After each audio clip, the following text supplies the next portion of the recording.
Thank you, Bhavanikar. A very good morning, everyone.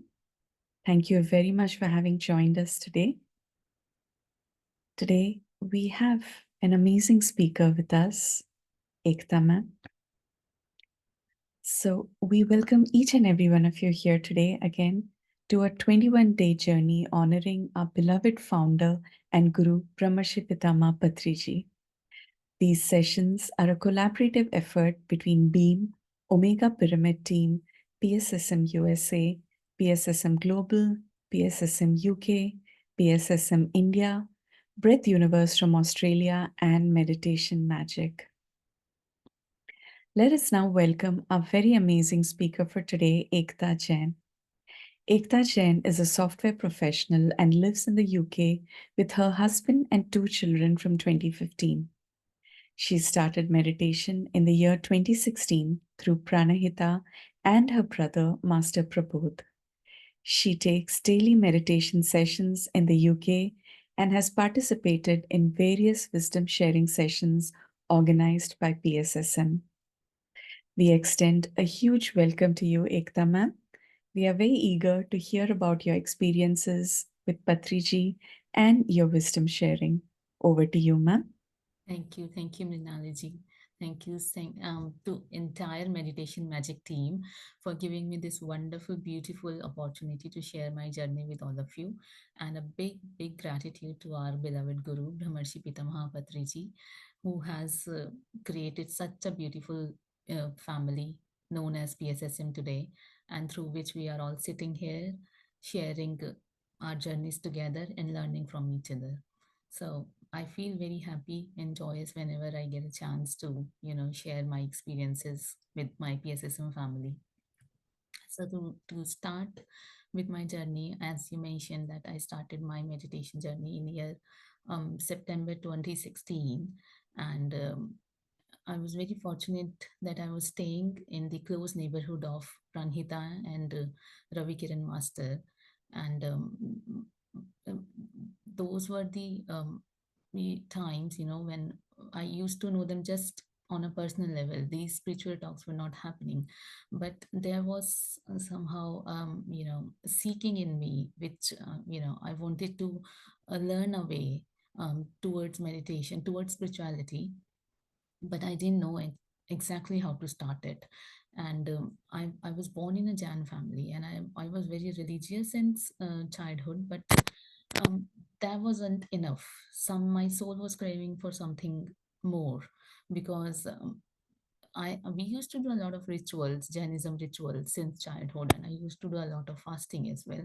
But it didn't fulfill my craving, my seeking. I was looking for something more, and so I used to talk to Pranhita, and just like a friend, but she never mentioned about meditation or anything in all those talks. But um, then it happened one day that something triggered in me, and I was excuse me, I was that was so intense that I wanted something, but nothing was coming my way. So I made a resolution that for 40 days I'll do whatever I knew as being a Jan born in a Jan family, whatever rituals we were doing. I took a resolution that I'll do that for 40 days, and then I'll see how universe has planned the things for me.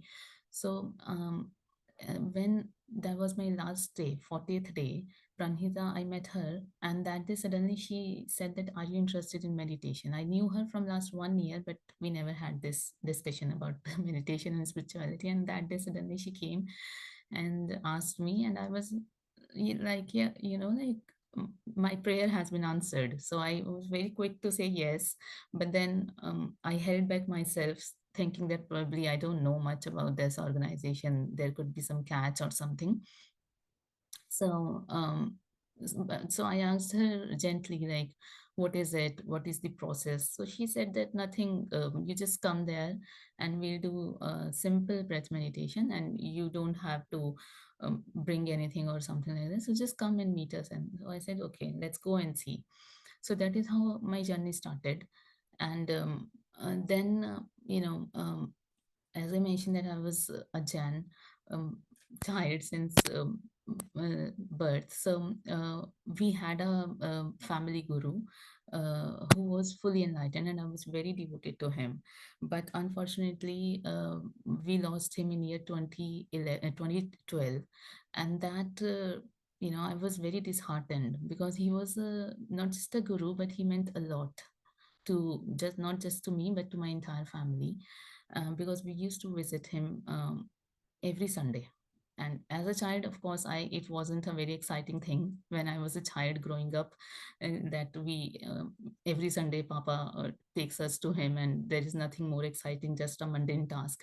But as I grew up, I understood the importance of it, learned my lessons through the life, and then I realized the importance of having a guru in somebody's life, and how the guru's grace can protect you from adverse effects in life. So that is how I grew a lot of devotion towards him. But in year 2012, I lost him, and that was a big setback. And then it left me like disheartened, or there was a lot of, huge hole kind of in my heart. I could feel a lot of pain. And uh, that was kind of, I was feeling that would there be any other person who could make up that emptiness that I was used to feel. So when I started my meditation, Pranhita used to tell me a lot about Patrisar, and that about his greatness, his energy. And so I was thinking so much, looking forward to meet him. And uh, within 6 months of coming being to my meditation, Patri sir planned I think that was his first visit in UK in year 2017, March or April. In March or April 2017, he visited UK. So I was very excited. I wanted to meet him. I have heard a lot of things about him. So it happened that I was just joining, Pranhita and a team as a kind of a volunteer. So I thought I prepared food. Everyone was making something, so I also made something. So the meditation session was happening in one of the college in UK. So we went together in the car along with Patri sir, and I had prepared something. So I was just thinking that I would go there as a volunteer, serve people, help with the, organizing the session and do meditation and come back. That's it. I wasn't thinking anything special happening that day. But then, as I entered into the hall, sir was sitting there, and the moment he saw me, he said that you come here, and he asked me to sit next to him. And I was like, what's going on? And I was a bit, fearful also, because I have heard about his temperament issues as well. So I was a little bit, though it was kind of a mixed feeling. I was very excited, but at the same time, a bit of fear was also there in me. So he asked me to sit next to him, and he said that, tell me about yourself. So I started introducing myself to him, and so it went like that. He started asking people that serve her as well. So I was having my food with him, and he asked them, give her more, ask her more. He was giving so much attention to me. I was like feeling so happy, like what's going on.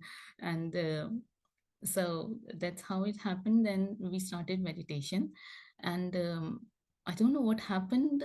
Suddenly, what triggered me, I was crying incessantly throughout the session. I couldn't stop myself, and in the entire session I was so much crying. I don't know why. So I, at certain points, I thought that I was trying to run away from him. I went into the washroom as well. Probably I'll be able to, control myself and hold myself back. But nothing was working. Everywhere, the tears weren't stopping at all.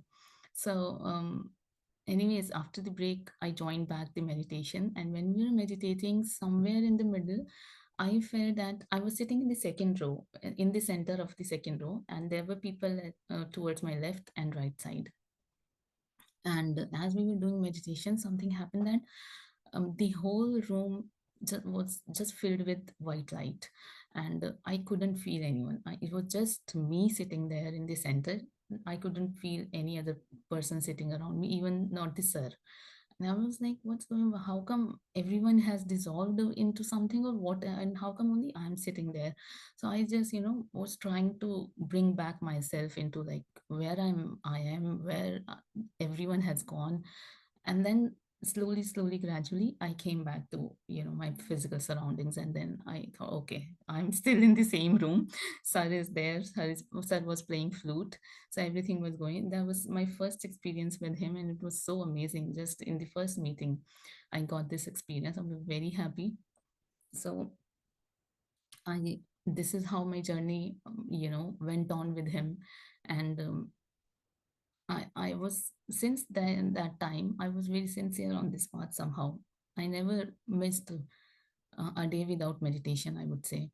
And though it's sometimes it would be just 5 minutes, 10 minutes, but I would make sure that I have to do meditation every day. So the second visit happened just next year. Sir came again to UK in year 2018, and that time again, I was like, with the team, going and arranging the things for the meditation session. So that time I realized that he is great mind reader. So whatever is going in your mind, you can't hide that from sir. So apart from having meditation together and all, I was lucky to have some kind of a private brief moments, but they were so special. So when I was going for the meditation session, I got ready. I was sitting in the car, Ravi Kiran's car, and sir was sitting in the front seat, and nobody was there. We both were there in the car alone, and we were waiting for the other people to come and sit in the car. We were ready to leave for the meditation session. So in that brief moment, I realized that that night, I had a weird dream about one of my friend's baby. I saw him in a danger, but I couldn't help that baby. So I was very disturbed, kind of, that why I saw this dream and what is it about. I was sitting in the car, and that dream was still playing into my mind. And sir was sitting in the front seat, and suddenly he shouted like, "Dreams are just dreams. Just forget about them." And I was like, wow, how did I never, we hadn't spoken to each other. We were just sitting silently. And I was like wondering, how did he knew that this thing is going into my mind? And so that happened. Then we did meditation. And when we were coming back, um, so I was walking with sir. Again, we just two were there.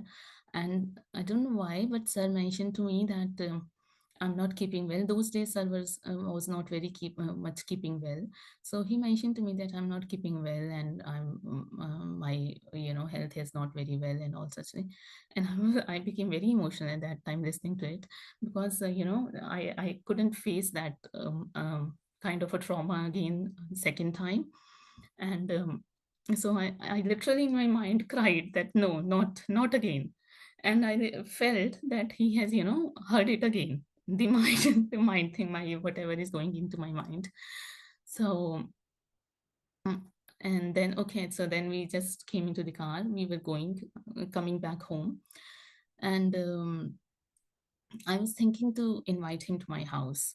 So Master Sri Lakshmi was sitting next to me, and I was asking her about the, what's her likes, and what should I make if he comes to my house. So I told her, would you please extend my invite to sir? And so she said it's busy, and we have just come back from meditation session. So I'll check with sir. If he feels fine, then we'll come. So nothing was, fixed that he is going to come. So when I was getting down the car, I just casually told him that, sir, if you find time, then please come to my place. Because I just lived very close to Pranita's house. So as I came home, Sri Lakshmi texted me that, Ekta, get ready in half an hour or so. We are coming to your house with sir. And I was like, I just reached home. What would I make in, just half an hour? So I was thinking to make something very quick, like bhel puri or something. So I asked her, what should I make? Tell what sir likes. So she asked, and sir said, "Oh, nothing. Just ask her to prepare bhel puri." I was like, wow, he reads mind. I'm in my home, and I'm just texting Sri Lakshmi, and he knows what's going on into my mind, and he's just replying everything. So I said, okay. So I prepared Bhelpuri. Sir came to my house, and other members of PSSM as well. And I was so happy that he gave me those precious moments to spend with him. I was so happy, elated to, serve at my house, and all the members of our family, PSSM family. So we had good times. Was fond of cricket match. Cricket match was going on in at that time, and my husband is also fond of. So they both were watching cricket together, and that was such a nice time we spent together with Sir. And so next day when he was leaving for India, I called him to just to say goodbye to him. So I asked, Sir, I was just saying, Sir, it was nice meeting you and thank you for coming here and all. And then when I was keeping my phone down, he said that call me. He didn't mention when, how, and I was like, what does it mean? I couldn't decipher what he's trying to tell me. Call me. So I said, okay, sir, yeah, I'll call you. No worries. And then he again said that call me. He was stressing upon it. And I was like, why? What happened? Why is he calling saying? And when should I call? He's not mentioning also. When should I call him? So I said, okay. I just said, okay, sir, I will call you. So then later, what happened in year 2019 and 2020, I was really going through a very tough phase into my life, into my family life. And suddenly one day I remembered that Sir had told me to call him. Shall I call him? So I picked up my phone. I called somebody. He was staying at somebody's house, and I gave my message to her that I want to talk to Sir. If you can just pass on my message, and just please ask him to call me back. So I didn't receive a call back from him, but then uh, next day I called him again. I called that lady again to check if she has given my message to Sir. So she said, yes, I told about you that you had called, but Sir didn't say anything about it. So I was like, why he didn't? He told me that I should call him, and now he's not responding. What's wrong? So, but then, you know what? That was the way Sir was trying to teach me that his physical presence is not important. He can still guide us. So, was kind of thinking that probably would I be able to deal with these situations alone myself? And then I don't know like how it used to happen. Whenever I faced a challenge into my life, some idea would pop up from nowhere into my head, and I was able to, sail through that challenge. Or if I'm into a tricky situation, something would come out of my mouth that would just resolve the problem in no time. And I would just, introspect and think that how did those words come out of my mouth, and or the idea came into my mind, and I was able to sail through that tough phase of my life so smoothly. Every day in my dreams, almost every other day, I used to dream about Sir and Mahavtar Babaji. So though they were not physically present with me, but I used to feel that they are there always. And that is how I was, I came out of that difficult situation, difficult phase of my life. And then another difficulty came, or the, biggest challenge came when I heard the news that he has left his physical body. And that was like, I wasn't ready for that to take it again. That was again an emotional setback for me. And I was like, how it can happen again to me?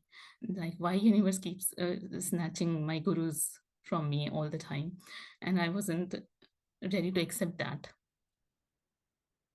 So I was thinking like, would I be able to progress into my spiritual journey or not? So I was thinking that probably now I won't be able to progress much. I won't be able to advance. So this is all done. And then, uh, you know, it was sir's way, or I don't know, like what were the plans. I was still, intuitively getting the guidance that what I need to do ahead in order to progress, advance into this spiritual journey. So I was getting the message intuitively that I should wake up in the morning, every morning, and I should do the, morning meditation.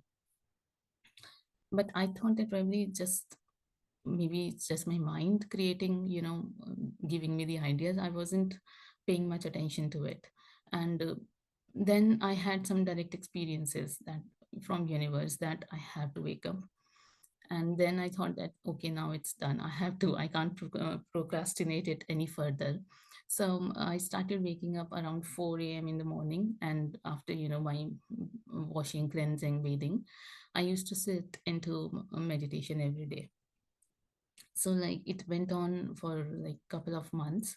And last year, in around the Diwali, after Diwali in November 2023, it happened that I had a very profound experience that that was kind of a aha moment for me, or it would be a aha moment for every spiritual seeker. So what happened is that I just, I started reading Bhagavad Gita at that time. And after finishing my reading, and I just simply sat into meditation. And I saw, in Jainism we call like Lord Mahavir, or we call them as Tirthankars. So I saw image of Tirthankar, white Tirthankar, right in, in here, and two deities around him was sitting in golden color. And then image changed. I saw Mahavatar Babaji. And after Mahavatar Babaji, a surge of energy, came into my body. And it was so much, so intense, like kind of a whirlpool going inside me. And my consciousness was taking me to different places. And I saw that I'm underwater. And I saw that there is Lord Shiva, I mean the image of Lord Shiva. And I was kind of fearful at that time, and I started screaming, Patri sir, what is it happening? And then the how should I explain, the experience was that I was fully aware that I'm sitting in my meditation room, and I was fully aware of this experience also that was going on with me. And so the consciousness was continuous, the energy was so intense and high, it was continuously taking me to different places. I crossed that river, there were silver coins that I saw inside the water. Then I went into the caves, there were more, idols of Ganesha and all. And I saw another old house which probably belonged to my um, previous incarnations or something. And different, my consciousness took me to different places. And during the entire time when this experience was happening, continuously I saw three sounds, um, somebody in male voice was chanting some mantras, om, and mantras chanting was happening. And the drums, beating of drums was happening. Like if you go to some monasteries or somewhere, there, people are playing the drums, so that drum sound was continuously being played. And the voice of water, suppose if we leave the taps open, so many taps open, so the voice, continuous voice of, water falling, those three sounds I could hear continuously when I was going to different places. So after that experience, I was so happy, so elated. I I was so blissful, I would say, rather, because I was able to see that what is the source of happiness inside us. Um, like we always talk about the happiness inside us, but we are never able to experience or feel that in actual real sense. So that was the time I was really blissful. And whatever are my outer circumstances, I wasn't, they weren't affecting me much. I was kind of a witness, my mind is my mind is getting affected, but my inner was at peace, blissful in any circumstance. So that experience left me, so it made me so spiritually mature, and I was able to feel, the depth of spirituality. And it all happened just because of the meditation and the grace of gurus. And that was the time when I actually understood that yes, the physical presence of gurus is not important, and they are always there. They are always there to support us, to help us. But yes, the sincere effort from our part is needed at any point. If we have to be, mm, very um, continuous, sincere, dedicated towards meditation, and seeking has to be true seeking. It shouldn't be like superficial or something. It has to come from the heart, and then yes, the results would definitely come. So this is all about my journey that I wanted to share, some experiences that I wanted to share. I hope I would be, I have done what I have done justice, and I have shared what I wanted to share, and I would be able to inspire some of you. If anybody wants